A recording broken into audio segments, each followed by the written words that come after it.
네, 전격 인터뷰 이번엔 국회 국방위원장인 성일종 국민의힘 의원과 현안에 대해서 말씀 나누겠습니다. 어서 오십시오. 네, 안녕하십니까. 네. 자, 검찰의 대장동 1심 판결 항소 포기 파장이 커지고 있습니다. 정성호 법무장관이 어제 입장을 내놨는데 의원님 이 정 장관 발언 어떻게 보셨습니까? 장관이 할 소리가 아니지요. 장관이 뭐라고 그랬지요? 보고는 받았지만 지침은 준 바 없다. 의견은 제시했다 그랬거든요. 네. 보고를 받았대요. 지침은 주질 않았는데 의견을 제시했다?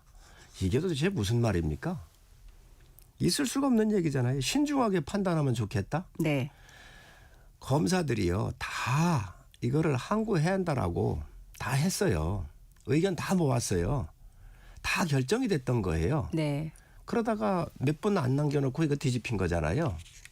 그러면 신중하게 판단하면 좋겠다는 말이 이게 무슨 말이죠? 하지 말라는 거잖아요. 논리적으로 맞지가 않습니다. 지침은 준 바 없는데 의견은 그럼 어떻게 냈어요? 도저히 앞뒤가 맞지 않는 얘기잖아요. 저는 이게 이런 일을 벌려놓으니까 앞뒤 말이 안 맞는 거지요. 있을 수 없는 이야기입니다. 지금 네. 또 법무부 차관이 뭐라고 얘기를 했습니까? 지금 현재 그 법무부 차관이 오늘 아침에 뉴스를 봤더니 항소에 대한 우려를 전달했다. 몇 개의 선택지를 전달했다 그랬잖아요. 그리고 법무부 차원의 항소 포기가 압박이 있었다고 검찰총장 대행이 얘기했어요. 용산과 법무부의 입장을 따라야 했다 이렇게 얘기를 했다고요. 지금 이런 일련의 일들이 이거를 덮으려고 그러잖아요. 지금. 이게 덮을 수가 없는 상황입니다. 이러한 부분에 대해서 저는 있는 사실 자체 그대로 얘기를 해야지 이걸 묻으려고 해서는 안 된다는 거죠. 네. 노만석 검찰총장 대행이 공식 입장을 짧게 내놓은 후에 이제 거취 표명을 요구하는 대검 연구관들을 만난 걸로 보도가 나왔습니다. 대통령실과 법무부와의 관계를 고려하지 않을 수 없었다. 지금 잠깐 비슷한 취지로 언급을 해주셨는데 그런 보도도 있었고요. 자, 이제 노대행에게 일부 이제 검사장들도 경위를 공개적으로 설명을 해라. 법리를 얘기하라. 이제 이렇게 얘기를 하고 있고요. 자, 일단 노 검찰청장 대행이 지금 이 시점에서 어떻게 해야 된다고 보시고 이 상황은 어떻게 보실까요? 이건 노대행이 문제가 아니라고 생각을 합니다. 네. 정성호 법무부 장관도 제가 상임위를 같이 했고 굉장히 훌륭하고 점잖은 분이에요. 합리적인 분이에요. 제가 볼 땐 정성호 법무부 장관 혼자 할 사항이 아닙니다. 용산에 개입이 없으면 될 수가 없는 일이지요. 이 부분들을 지금 현재 검찰총장 대행 선에서 이걸 끊고 넘어갈 수 있다고 생각을 하세요? 저는 그게 불가능하다고 보거든요. 이거는 대한민국 사법 시스템이 아주 망가지는 겁니다. 초코파이 하나 먹었다고 훔쳐 먹었다고 항소까지 했었습니다. 재판장이 울먹이면서 이것도 재판해야 되느냐고 얘기를 했거든요. 일반인이라면 있을 수 없고 상상할 수 없는 일들이 이 일이 벌어진 거잖아요. 이게 7,400억짜리의 부정부패와 관련이 되는 겁니다. 어떻게 이런 사건에 있어서 이게 권력이 개입이 없으면 이 사건이 이렇게 항소가 안 할 수 있을까요? 그렇게 되면 배임을 한 거예요. 이 검사들이. 그렇잖아요. 항소를 안 하면요. 이 부분은 공직에 있는 사람들이 국가가 환수해야 될 돈을 안 한 거기 때문에 더 큰 범죄가 되는 거예요. 그리고 이거를 환수하는 절차를 안 했잖아요. 그렇다고 한다면 이 범죄 수익을 범죄자들한테 돌려준 거 아닙니까? 지금요 이 돈이 2,070억 정도가 통장에 있습니다. 나머지는 어디다가 은닉했는지 모르는데 그러면 지금 1심 재판비에서 약 400억 정도만 추징을 했고 나머지를 안 했는데 그러면 2,070억 중에서 1,600억 정도가 남는데 1,700억 정도가 남는데 이 돈을 마음대로 이 범죄자들한테 쓸 수 있게 해준 거 아닌가요? 이런 나라가 어디 있습니까? 지금 이 돈은 거기에 입주하고 성남 시민들에 대한 엄청난 피해로 나타난 현상인데 이거를 덮겠다라고 하는 게 항소를 포기한다는 게 말이 됩니까? 이게 검찰총장 대행이 모든 검사들의 의견을 모아서 반대한 사람이 없었다는 거잖아요. 항소를 해야 되겠다라고 얘기를 했는데 그거를 포기한 겁니다. 그러니까 법무부 차관이 지침을 주었던 이야기며 또 용산과 법무부의 입장을 따라야 했다라고 고통스러운 이 마음을 이 검찰총장 대행이 얘기한 것이지요. 네, 지금 그런 보도가 있었다는 말씀이신 거죠? 아, 그렇습니다. 네네. 그런데 본인이 얘기를 했기 때문에 그거를 기사가 쓴 거지요. 네네. 자, 민주당에서는 지금 검찰 내부 반발에 대해서 항명이다. 쿠데타적인 항명이라고까지 얘기를 하고 있습니다. 그래서 감찰 이야기부터 여러 얘기가 나오는데요. 어떻게 보십니까? 참 민주당 대단합니다. 왜 그러냐면 박정훈 대령 같은 경우 항명을 했다 그러면서 부당한 지시에 대해서 부당한 지시는 이행하지 안 했다 그러면서 이 군인들 훈포장 주고 진급시켰습니다. 장군으로. 그러면 국가의 공무원들이 이 범죄 수익을 환수해야 되는 거 당연한 거 아닙니까? 배임을 하고 있는데 그럼 배임을 하라고 하는 거잖아요. 공무원들 보고. 그러면 이런 군인들한테는 훈포장을 주고 진급을 시키면서 지금 검사들이 공정하게 일하고 있는 거에 대해서 지금 항명이라고 얘기한다고 그러면 뭐라고 지금 군인들에 대해서 훈포장 주고 특진시킨 거는 뭐라고 설명을 할 겁니까? 있을 수 없는 일입니다. 같은 정부 아닙니까? 그렇지 않습니까? 정부는 일관성이 있어야지요. 박정훈 대령 같은 경우는요. 사실 이건 김계한 사령관의 명령을 수행하지 않은 거거든요. 지금 그렇게 되면 계엄에서 반대했던 이런 사람들 특진시킨 사람들 뭐라고 할 거예요? 국가가 일관성이 있고 모든 체계가 국민들이 납득할 수 있어야 될 거 아닙니까?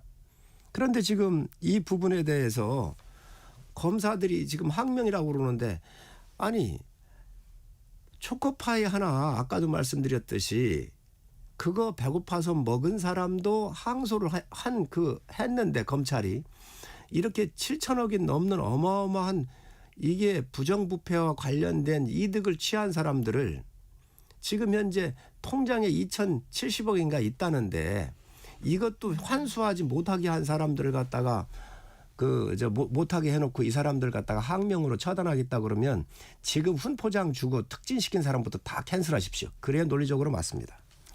이 검찰의 지금 반발에 대해서 이런 반박도 있어요. 윤석열 전 대통령 구속 취소 석방될 때 검찰은 뭘 했냐, 어떻게 했냐, 그때와 지금 비교해 보면 어떻게 얘기할 거냐, 뭐 이런 말 하는 걸 들으셨을 거예요. 어떻게 생각하십니까? 아니 그 부분이야 법리적으로 문제가 있는 것이죠. 왜 그러냐면 공수처가 이 내란이라고 하는 거에 대해서 수사권이 없다는 건 다 알고 있었잖아요. 적법하지 않잖아요. 또 체포영장을 집행을 할 때에 55 경비단에서 승인을 안 하지 않았습니까? 그런데도 체포했잖아요. 그러한 법적인 분명한 법적 군사 기지에 관한 법률 같은 경우를 지키지 않았었기 때문에 법적 근거에서 한 거예요. 그런데 이 항소는 이거는 당연히 해야 되는 거잖아요. 이거하고 어떻게 비교를 할 수 있습니까? 정말 맞지 않는 걸 갖다가 지금 논리적으로 지금 꿰맞추려고 그러는데 있을 수 없는 일입니다.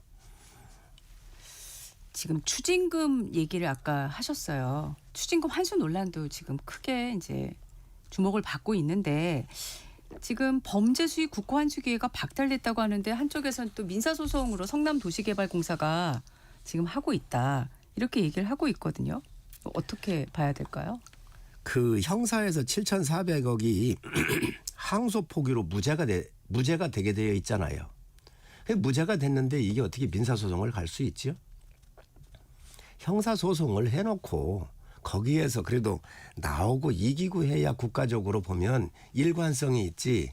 여기에서는 항소 포기로 무죄가 되어 있는데 이걸 어떻게 민사에서 하면 된다라고는 이야기를 법률가들이 하냐는 거예요. 그것도 장관이. 일반인이 한다고 그러면 이해할 수가 있습니다. 그렇지 않습니까? 이건 있을 수가 없는 얘기예요. 국가기관이 항소를 포기했는데 그걸 어떻게 민사에 가서 하라는 거죠? 항소를 해서 이겨야 민사가 근거가 되기 때문에 하는 것이지요. 어제 의총이 있었지 않습니까? 예. 이 사안에 대해서 이제 논의하셨을 텐데 지금 여러 가지 얘기가 보도로 나오고 있는데 뭐 탄핵 사유다라는 말도 이제 장동혁 대표도 하셨고요. 지금 당에서는 어떤 의견이 주류를 이루고 있고 앞으로 대응은 어떻게 하실 건가요? 지금 국가의 시스템이 다 무너지고 있는 거잖아요. 지금 사법 시스템이 행정부, 입법부 다 장악하지 않았습니까? 지금 현재 사법부 다 흔들고 그랬지요. 이제는 뭐 검찰 준사법기관에 준하는 이 검찰 조직까지도 다 지금 자기들이 임명한 거 아닌가요? 다 지금 현재 붕괴시키고 있지 않습니까? 이 상태에서 야당은 모든 방법을 다 동원해야 된다라고는 집행부의 생각이 모아진 것이지요. 네. 자, 국정조사 민주당에서도 국정조사 얘기하고 있고 지금 국민의힘에서도 같은 얘기를 하고 있고요. 그런데 이제 대상이 크게 엇갈리는 건데 앞서 전화로 연결한 서영교 의원도 국정조사는 뭐 해야 된다는 부분은 좀 분명해 보였습니다. 그게 국정조사가 항명하는 거에 국정조사를 하자는 거잖아요. 민주당은. 그러면 아까 말씀드린 대로 항명했던 군인들부터 그러면 그 지시에 대해서 부당하다고 명령을 따르지 않았었던 명령을 반드시 따라야 되는 게 군법입니다. 군형법입니다.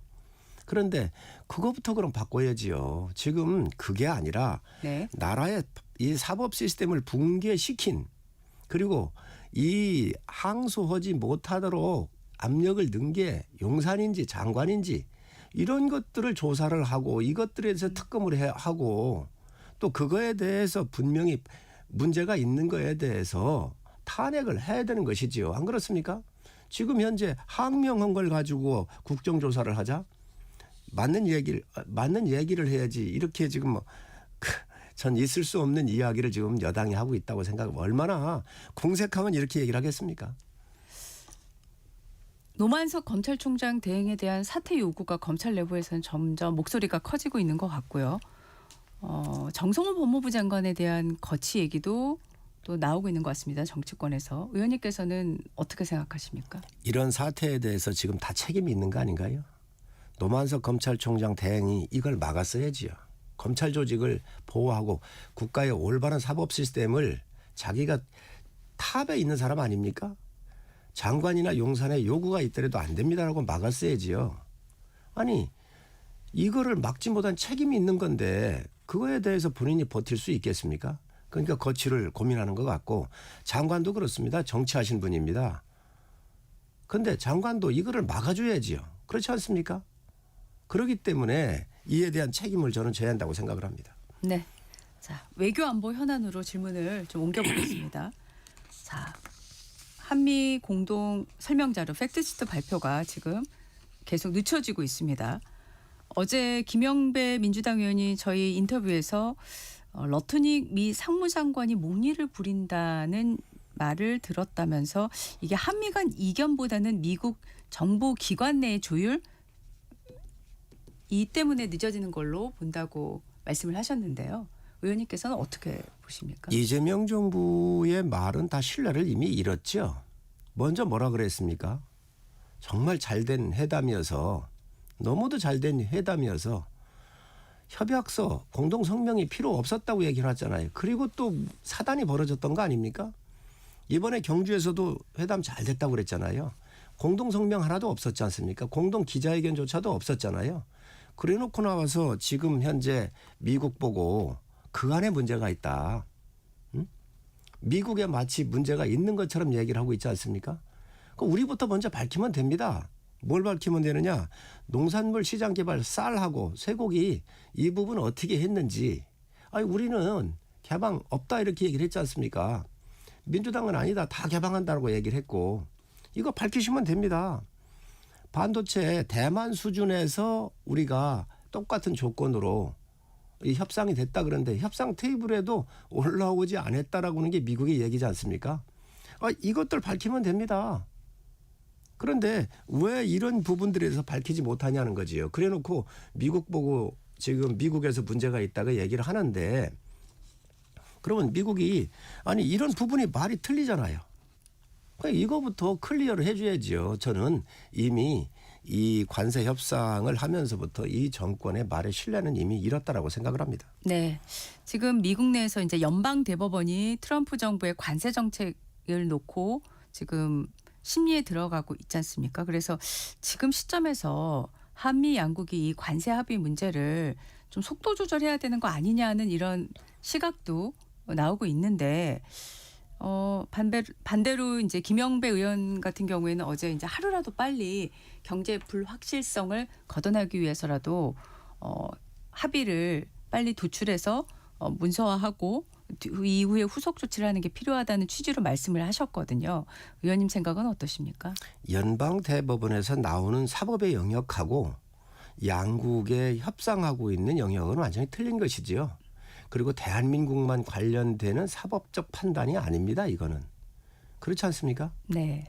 이게 의회의 권한이 있는 거냐, 대통령한테 권한이 있는 거냐에 대한 이 의회가 대통령한테 권한을 다 위임한 거냐에 대한 판단을 미국 법원에서 하고 있는 거예요. 그런 건데 지금 현재 그 불확실성을 빨리 걷어내기 위해서는 지금 아까 말씀드린 쌀, 쇠고기, 대만 수주, 반도체 이런 부분 명확하게 하면 됩니다. 알겠습니다. 자, 지금 한미 간의 원자력 잠수함 도입 문제에 대해서 이제 공동으로 뭐 공식적으로 발표는 하지 않았지만 어느 정도 이제 의견이 모아진 것으로 이제 나오고 있습니다. 그런데 이제 의원님도 사실 원자력 잠수함 도입 필요성 그동안 계속 주장을 해오셨잖아요. 그런데 이번 합의가 국익에 도움이 될지는 좀 의문이다 이런 얘기를 하셨는데 그 이유가 뭐가 있을까요? 원자력 잠수함은 뭐 꾸준하게 우리가 이걸 도입을 해야 한다라고 하는 필요성을 뭐 저를 비롯해서 많은 분들이 얘기해온 적이 있습니다. 네. 우리는 반드시 삼면이 바다이고 또 이 원자력에서 움직이지는 핵잠이라고 하는 것이 굉장히 전략적으로 무서운 그 자위력을 갖는 것이거든요. 예. 그렇기 때문에 꼭 가져야 될 그런 사안이라고 보고 그런데 이 부분은 우리가 갖고 싶다고 해서 가질 수 있는 게 아니잖아요. 우선 연료가 없기 때문에. 네.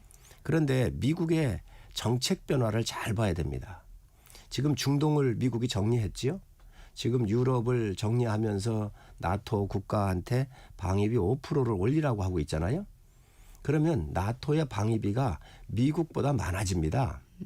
그래서 러시아를 견제를 유럽 자체적으로 하게 하고 네네. 피봇 아시아에서 미국이 아시아로 이동을 하면서 중국을 견제 들어가는 거예요. 네네. 그런데 여기에 오커스 동맹국인 호주한테 이미 핵잠을 네. 제공하기로 했고 발표가 다 된 걸 알고 있습니다. 예. 두 번째 헤리티지 재단에서 일본도 줘야 된다 그랬거든요. 네. 또 미군 해군 참모총장이 23년도에 이 이야기도 했습니다. 비슷한 얘기를. 작년도 7월 11일 날 파페로 인도태평양 사령관이 한국에 대해서도 핵잠에 대한 필요성에 대해서 이야기를 했거든요. 예. 그러면 사성 장군의 이런 정책 또 싱크탱크의 이런 이야기가 나오는 것을 보면 미국의 전략이 변한 것이죠. 그에 따른 정책이 변화가 왔다는 거죠. 네. 그렇기 때문에 이걸 우리가 서두를 필요가 없다. 물밑에서 네. 충분히 우리가 협상을 해도 더 국익적 측면에서는 이 미국의 정책이 변하면 미국이 한국 보고 가지라고 욕을 할 거예요. 빨리 가지라고. 근데 우리는 잠수함을 만들 수 있지 않습니까? 네네. 다 만들 수 있고 아마 소형 원자로가 들어가야 되는데 이러한 부분이라든가 연료 부분이 문제가 될 건데 이런 부분만 우리가 받으면 되는 건데 잘못하다가는 트럼프 대통령한테 핵잠도 강매당하게 생겼어요. 호주는 아예 만들 수가 없습니다. 이런 시설이. 네. 이 핵잠이나 이런 것은 우리 대한민국이나 일본 정도는 만들 수가 있다고. 그리고 조선은 우리가 제1등입니다. 예. 그렇기 때문에 국익 중심을 얘기를 했던 정부가 이런 걸 어떻게 이렇게 어설프게 하냐는 거지요.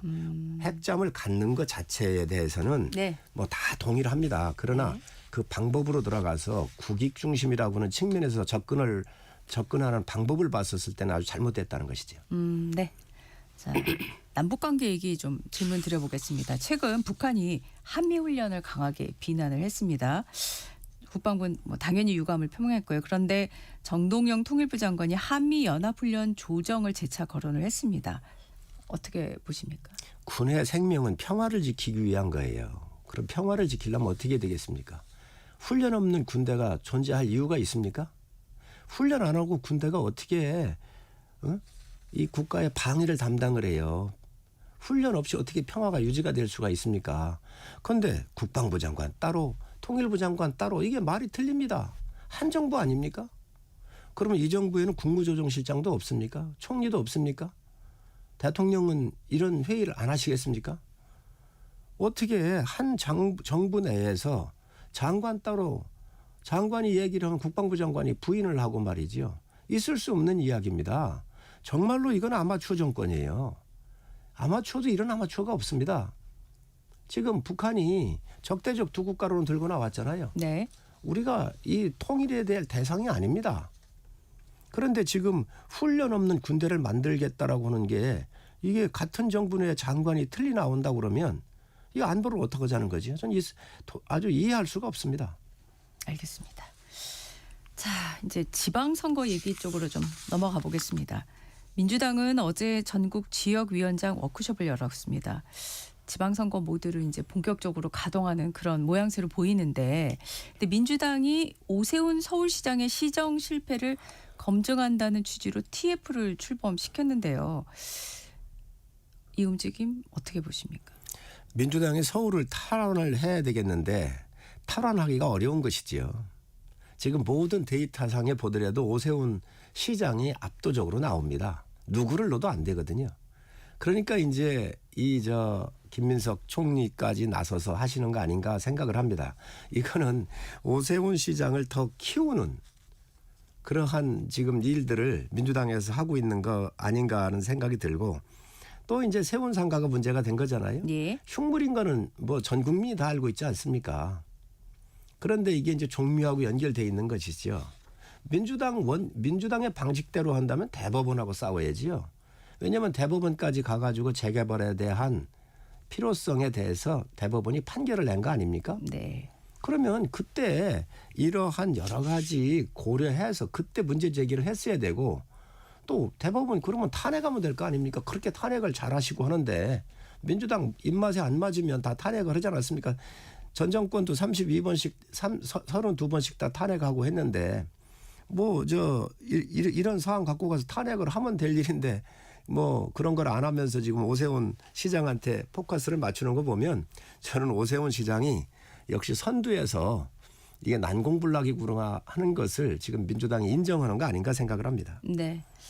자, 여론조사가 최근에 뭐 여러 개가 나오고 있습니다만은 그 리얼미터가 에너지경제신문 의뢰로 3일부터 7일까지 전국 18살 이상의 2,528명을 상대로 조사한 결과를 보면은 이 대통령의 국정 수행을 긍정적으로 평가한 응답자가 56.7%, 직전 조사 대비해서 한 3.7%포인트 올랐어요.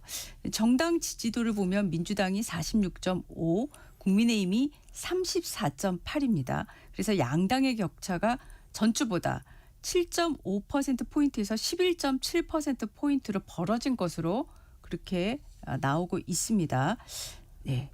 민주당 지지도가 11호 부동산 정책의 국정감사 기간을 거치면서 낮아졌다가 다시 오른 것처럼 보여지는데요. 이 부분은 어떻게 보십니까? 저는 예상했었습니다. 왜 예상을 그러냐면 하셨어요? 예. 에이펙 같은 전 세계 강대국들의 이런 지도자들이 오고 이런 행사를 하면서 대개 하고 나면은 착시 효과가 나오지요. 그래서 많은 지지율이 현 대통령한테 유리하게 됩니다. 그래서 대통령들이 외유를 자주 나가고 외교적 행사를 하지요. 이제 이런 부분에 대해서 아마 이런 그 결과가 나왔을 거라고 저는 생각을 했었고 꽤 올라가겠구나라고는 예측을 했었습니다. 네. 그런데 이런 이제 포장지가 벗겨지면 이제 그것들이 또 다시 다 하락세로 다음 주부터는 저는 더 이상 올라가지는 않고 하락할 것 같은데 아마 일시적으로 올라갈 수는 있다고 저는 봅니다. 그런데 지금 관세 협상 같은 경우 지금 앞에서도 질문을 주셨지만은 지금 네. 문제가 많이 있잖아요. 타결된 게 없거든요. 그 이러한 부분들이 또 한중 회담에서도 MOU만 체결을 했지 실질적으로 한한령 해제라든가 그 어떤 그 서해 불법 구조물이라든가 이런 거 해결된 게 없습니다. 이런 것들을 냉정하게 분석을 하면서 돌아가 볼 때는 이제 반드시 하락의 그 과정을 겪게 될 겁니다. 포장지가 벗겨지면서. 네. 자, 자세한 내용은 중앙선거 여론조사 심의위원회 홈페이지를 참고하시면 되겠습니다. 자, 지금 특검 관련한 질문을 좀 드리겠습니다. 김기현 의원 부인이 김건희 여사에게 명품백을 선물한 것과 관련해서 의례적 선물이라고 이제 입장을 내놓으셨는데 민주당에서는 김 의원이 당대표 당선이 결국 뇌물로 얻어진 거다. 이렇게 얘기하고 있습니다. 어떻게 생각하십니까? 저도 그거 물어봤습니다. 우리 직원들한테 이 백이 얼마나 가나고 물어봤어요. 돈 100만 원 정도 간다 그러더라고요. 네. 근데 그게 무슨 뇌물일 것이며 저는 보신 적도 없으신 것 같아요. 그냥 인사를 가야 되니까 아마 사모님께서 그 정도 사셔가지고 가신 것 같은데 글쎄 그 특검이 그 정도를 가지고 돈 100만 원 정도 되는 그냥 보편적인 백인 것 같은데 저는 뭐 백을 제가 잘 모릅니다만 그거를 갖고 갔다고 그게 뇌물로 연결한다고 하는 게 그게 특검이 할 일일까? 저는 그 야당 대표로신 분이잖아요. 저는 그 격에 맞지 않는 일을 지금 망신주기를 하고 있다고 생각이 됩니다. 네, 알겠습니다. 자, 대통령실에서 비상계엄에 가담한 정부 부처 공무원 조사를 위한 별도 조직 발족을 검토하겠다고 이제 밝혔습니다. 국민의힘에서는 비판을 하셨는데 자, 이 별도 조직 발족 검토에 대해서 어떻게 생각하십니까? 제2의 정말로 적폐청산하고 있는 거라고 저는 생각을 해요. 공무원들이 계엄에 대해서 공무원들이 알았을까요? 그리고 그 2시간만 해제가 됐습니다. 공무원들이 무엇을 할 수 있었겠습니까? 공무원들이 다 텔레비 보고 있었잖아요. 그리고 국회에서 계엄 해제되는 과정을 새벽에 다 해제되는 걸 다 봤지 않습니까? 근데 그 짧은 2시간 정도에 공무원들이 무엇을 가담하며 무엇을 얘기할 수 있죠? 며칠의 기간이라도 두고 그 이후에 계획을 짜고 했다고 한다면 모르겠습니다. 또 그것도 아니지 않습니까? 해프닝처럼 끝난 그 한 2시간여의 기간 동안 일반 부처에서 무엇을 했기 때문에 지금 이런 TF팀을 둬가지고 하겠다는 것이죠.